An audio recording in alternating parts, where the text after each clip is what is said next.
चलो बच्चों, हमने इसके पहले के वीडियो में देखा था कि आपने न्यूनतम वर्ग की विधि सीखी थी। न्यूनतम वर्ग की विधि में हमने सभी फॉर्मूले और बाकी सब यूज़ किया था। आज हम बात करेंगे चलित औसत की विधि, जिसमें दो प्रकार की विधि होती है, एक 3 वर्ष, 5 वर्ष और 7 वर्ष के लिए, अर्थात कि विषम संख्या के जोड़ के लिए, मतलब विषम संख्या का हमें अगर ज्ञात करना हो तब। तो विषम संख्या जैसे बात करें तो विषम संख्या कौन कौन सी होती है, तो जैसे 1 हो गया, 3 हो गया, 5 हो गया, 7 हो गया, 9 हो गया। ये संख्या हमारे लिए क्या है? विषम संख्या। अर्थात कि यदि अगर हमें 3 वर्ष का चलित औसत निकालना है तो हमें क्या करना पड़ेगा? 3 वर्ष का जोड़ करना पड़ेगा और झुकाव के लिए उस जोड़ को 3 से भाग देना पड़ेगा। परंतु 3 के पहले एक संख्या है, इसलिए ऊपर और नीचे हम एक एक डैश करेंगे। ठीक है, अगर 5 वर्ष का होता है तो इसके पहले हमारे पास 3 और 1 मतलब 2 संख्या दी है, इसलिए हमें क्या करना पड़ेगा? 2 डैश करना पड़ेगा। चलो इस तरह हम देखते हैं कि चलित औसत की विधि के 3 वर्ष का या तो 5 वर्ष का कोई एक एग्जाम्पल लेते हैं। जैसे कि हम 3 वर्ष की विधि का एग्जाम्पल लेते हैं, तो एग्जाम्पल देखें 3 वर्ष की विधि का। तो 3 वर्ष की विधि के लिए हम देखें तो हमारे पास, चलो जैसे कि हम देखें तो हमारे पास ये क्वेश्चन है, આપણી જોડે આ માહિતી આપેલી છે કે નીચેની માહિતી પરથી 3 વર્ષનો ચલિત સરેરાશ વલણ શોધવાનો છે। વર્ષ આપી દીધું છે 1983થી લઈને 1996 સુધી, અને ઉત્પાદન આપણને આપી દીધું છે 12, 15, 18, 16, यानी 12, 15, 18, 16, 20, 24 ऐसे 34 तक दिया हुआ है। હવે આપણે શું શોધવાનું છે? 3 વર્ષનો ચલિત સરેરાશ। રીતનું નામ પણ આપી દીધું છે ને એકી સંખ્યા પણ આપી દીધી। કેટલી? 3 वर्ष, यानी कि 3 वर्ष। 3 वर्ष का चलित सरेराश है तो हमें क्या करना है? तो सबसे पहले हम देखें तो 3 के पहले कितनी संख्या है? 1। तो ऊपर एक संख्या में डैश करेंगे, नीचे एक संख्या में हम क्या कर देंगे? पहले डैश कर देंगे।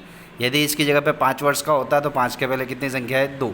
क्या करते? 2 डैश कर देते। ठीक है, अब 3 वर्ष का है तो 3 वर्ष के लिए हमें क्या करना पड़ेगा? तो जो भी इकाई दी हुई है, जो इकाई हमारे पास है, उत्पादन अपनी जोड़े जो आपेलू है 12, 15 અને 18, आ त्रोणों सरवाड़ो यानी 12, 15 और 18, इन तीनों का यदि हम टोटल करते हैं तो इन तीनों का टोटल हमारा हो जाता है 45।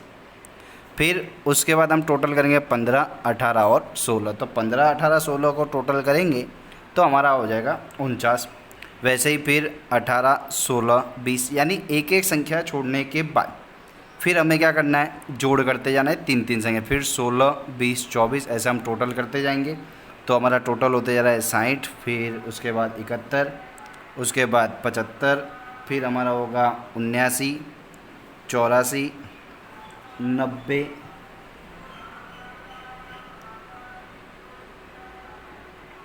फिर 96 और उसके बाद हमारा हो जाएगा 100। ऐसे हमारा ये टोटल हो गया। अब इसके बाद આપણે 3 વર્ષનો સરવાળો કરી દીધો। સરવાળો કર્યા પછી આપણે હવે શું કરીશું? તો આ જે સંખ્યા આવી છે એને કોના વડે ભાગાકાર? 3 વડે। એટલે 45 ભાગ્યા 3 તો 15, 45 ભાગ્યા 3 यानी 15, 49 ભાગ્યા 3 यानी 16.33, 54 ભાગ્યા 3, 60 ભાગ્યા 3, 67 ભાગ્યા 3, फिर 71 भाग्या 3 करेंगे तो हमारा हो जाएगा 23.67। फिर हमारा हो जाएगा 25, उसके बाद हो जाएगा 26.33, फिर हमारा हो जाएगा 26.33 के बाद 28, 26.33 के बाद हम अगर भाग करते हैं तो हमारा हो जाएगा 28, 28 के बाद हो जाएगा 30, 30 के बाद हो जाएगा 32 और 32 के बाद फिर हमारा हो जाएगा 33.33। क्या हो जाएगा हमारा? 33.33। तो ये हमारा पहला विधि पूरा हुआ, चलित औसत, यानी जो लास्ट विधि हमारी बची थी उस विधि को हमने किया तो हमारी पहली विधि क्या हो गई? पूरी हो गई। ठीक है, ये हम अगर देखें फिर से एक बार तो चलित सरेराश की रीत थी। ठीक है, चलित विधि में हमने कौन सा कर दिया? तो विषम विधि। चलो આગળ જોઈએ, આપણે એકી संख्या पूरी करी। હવે એના પછી બેકી संख्या यानी सम संख्या की बात करें तो सम संख्या में सिर्फ एक संख्या पूछी जाती है। 4 वर्ष का चलित औसत, એટલે 4 વર્ષનો ચલિત સરેરાશ પૂછવામાં આવે છે। ધારો કે આપણને संख्या के રીતનું નામ ના આપેલું હોય, ખાલી કીધું હોય કે ચલિત સરેરાશ શોધો। ખાલી અમે કહો कि चलित सरेराश की यानी चलित औसत की विधि से झुकाव ज्ञात किए, तो कैसे पता करेंगे कौन सी औसत है? तो देखो 406, फिर बढ़ा 520, फिर बढ़ा 936, फिर चौथे वर्ष में क्या हो गया? वैल्यू हमारी चौथे वर्ष में क्या हो गई? घट गई। फिर आगे बढ़े तो 488, 596, फिर 1016, फिर उसके बाद चौथे वर्ष में जाके क्या हो गया, घट गया।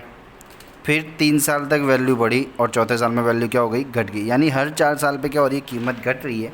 इसलिए कौन सी विधि गिनी जाएगी, चलित औसत की विधि। चलित औसत की विधि के लिए अब 4 वर्ष का है, तो 4 वर्ष के पहले यदि हम देखें तो कितनी संख्या है, 2 संख्या। तो ऊपर जैसा कि हमारा विषम संख्या में 2-2, 1-1 डैश का था, वैसे ही यहाँ पे नियम 2 डैश ऊपर 2 डैश नीचे। यानी संख्या के पहले जितनी संख्या होगी उतने हमें क्या करना है, डैश करना है। संख्या પહેલાં આપણે જેટલી સંખ્યા છે એટલા આપણે શું કરવાના, ડેશ કરવાના છે। જેવી રીતે અહીંયા 4 છે, 4 પહેલાં 2 સંખ્યા છે 0 અને 2, એટલે ઉપર 2 ડેશ નીચે 2 ડેશ આપણે કરવામાં આવ્યું છે। જે રીતે આપણે જોઈએ છે અહીંયા કરેલું છે। આગળ હવે 4 વર્ષનો છે તો 406 થી લઈને 936 અને 5073 સુધી આપણે સરવાળો કરીએ તો 406, 520, 936 અને 573। આને હું કેલ્સીમાં મારી રીતે કરું તો મારો જવાબ આવે છે 2435। એને મેં તમે જુઓ તો આ 2 વર્ષોની વચ્ચે લખવામાં આવ્યું છે, એટલે આપણે જે પણ લખીશું એ વર્ષોની વચ્ચે। હવે પહેલી સંખ્યા એટલે 406 ભૂલી જઈએ, એટલે 506થી લઈને ક્યાંથી, 506થી લઈને હું ક્યાં, સોરી 520થી લઈને ક્યાં સુધી ગણીશ તો 488 સુધી। 520થી 488 સુધીનો સરવાળો કરું તો મારે જવાબ આવશે 2517। હું બધું એની સંખ્યાઓની વચ્ચે લખી રહ્યો છું। વચ્ચે લખવાનો આ એક નિયમ જ છે કે જે પણ સરવાળો મારે આવશે એ હું બધું ક્યાં લખીશ તો એમની વચ્ચે, એટલે કે જે સંખ્યા આવશે એની વચ્ચે મારે જવાબ લખવાનો છે। 2517 પછી સરવાળો કરું, એક સંખ્યા મૂકીને તો 2593, પછી એક સંખ્યા મૂકીને સરવાળો કરો તો 2673। એટલે આપણે શું કરવાનું છે, એક એક સંખ્યા મૂકીને મને શું કરવાનું છે, 4 સંખ્યાનો સરવાળો કરવાનો છે, બરાબર। 2673 પછી હું સરવાળો કરું તો મારે આવે છે 2738, પછી મારે આવી જાય છે 2813, પછી 2894, फिर मेरा हो जाता है 2967, 2967 के बाद हो जाता है मेरा 3047, फिर 3129, 3197 और उसके बाद मेरा हो जाता है लास्ट 3284। ठीक है, આ આપણે શું કરી દીધું તો 4 વર્ષનો ચલિત સરેરાશનો સરવાળો કર્યો, એટલે 4 વર્ષનો સરવાળો કર્યો यानी 4 वर्ष का हमने क्या किया, जोड़ किया। आगे हम देखें तो जो भी हमारा है, अब 2 वर्ष की बात है तो हम 4 वर्ष के जो जोड़ा है उनके 2-2 वर्ष का जोड़ करके उनके बीच में लिखेंगे, जिससे हमारा जो अब लास्ट 2 वर्ष का जोड़ होगा वो संख्या के सामने आएगा, जो भी हमारी संख्या है उसके सामने आ जाएगा। ठीक है, तो 2435 और 2517 का हम टोटल करेंगे तो हमारा टोटल हो जा रहा है 4952। फिर हमारा टोटल हो जाएगा 2517 और 2593 का 5110। फिर हमारा टोटल उन दोनों के बीच में लिखेंगे तो 5266। फिर दोनों के बीच में हमारा आ जाएगा 5411। બંનેનો સરવાળો એમની વચ્ચે 5551, પછી 5707, પછી સરવાળો કર્યો તો 2861, પછી સરવાળો કર્યો તો 6014, फिर हमने जोड़ किया तो हमारा 6176, फिर हमने जोड़ किया तो हमारा 6328 और फिर हमने जोड़ किया तो हमारा 6481। એટલે આપણે શું થઈ ગયું, 6481 થઈ ગયું। હવે મારે જે જવાબ આવ્યું એટલે જે 2 वर्षનો સરવાળો है, यानी जो 2 वर्ष का जोड़ आया है उसका टोटल अगर किया तो उसके बाद जो हमें झुकाव निकालना है वो झुकाव हम कैसे निकालेंगे, तो इसको जो जोड़ आया है जे सरवाળો है, જે સરવાળાને કોના વડે ભાગવાનો છે, 8 વડે। કેમ 8 વડે, તો 4 અને 2, 4 વર્ષનો સરવાળો અને 2 વર્ષનો સરવાળો કરે એટલે 4 દુ કેટલા થઈ જશે, 8। તો 4952 ભાગ્યા 8 કરીએ તો મારે જવાબ આવશે 619। 5110 કરીશ એટલે 638.75, પછી 658.25, 676.37, પછી હું ભાગાકાર કરું તો 693.87, પછી ભાગાકાર કરું તો 713.37, પછી તો 732.62, फिर करे तो 751.75, फिर अगर करे तो 772, फिर अगर करते हैं तो 790.75, फिर अगर करे तो 810.12। ठीक, ये हमारा 4 वर्ष का चलित औसत का सवाल पूरा हुआ। इस तरह हमारा पूरा यहाँ चैप्टर कंप्लीट होता है। जैसे कि हम देख लें, पहले हमने बात की थी विषम संख्या, जो कि हमने अभी पहले ही इसी में देखा 3 वर्ष के चलित औसत का है। 3 वर्ष के चलित औसत में हमने देखा कि 3 वर्ष का जोड़ और उसके बाद उसका झुकाव किया। फिर 3 वर्ष એટલે કે એકી સંખ્યા પછી બેકી સંખ્યા લીધી, જેમાં 4 વર્ષનો સરવાળો, 4 વર્ષના સરવાળામાં આ મારે વિડીયો તરીકે આખો દાખલો આપણે તમારે સોલ્વ કરવામાં આવ્યું છે। अब यहाँ पे हमारा ये पूरा का पूरा वीडियो क्या हो रहा है, पूरा का पूरा चैप्टर कंप्लीट हो रहा है। लास्ट चैप्टर का पार्ट था।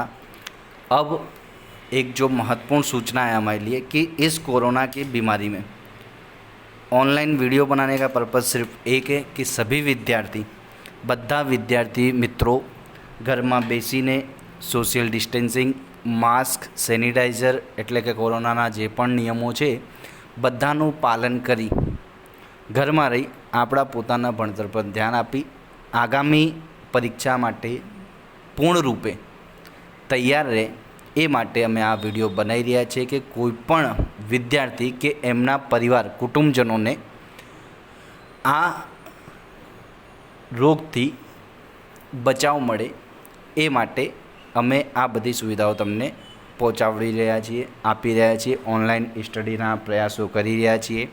આશા રાખીએ છીએ કે તમે આ ઓનલાઈન સ્ટડી અને આ કોરોના મહામારીમાં પોતાની સાવધાની પરખશો, खुद की सेफ्टी रखोगे, પોતાની સેફટી રાખશો તો આપણે આ જંગમાંથી સફળતાપૂર્વક સ્વસ્થ રૂપે બહાર આવી ફરીથી ભણતરનો મજા માણીશું। ધન્યવાદ।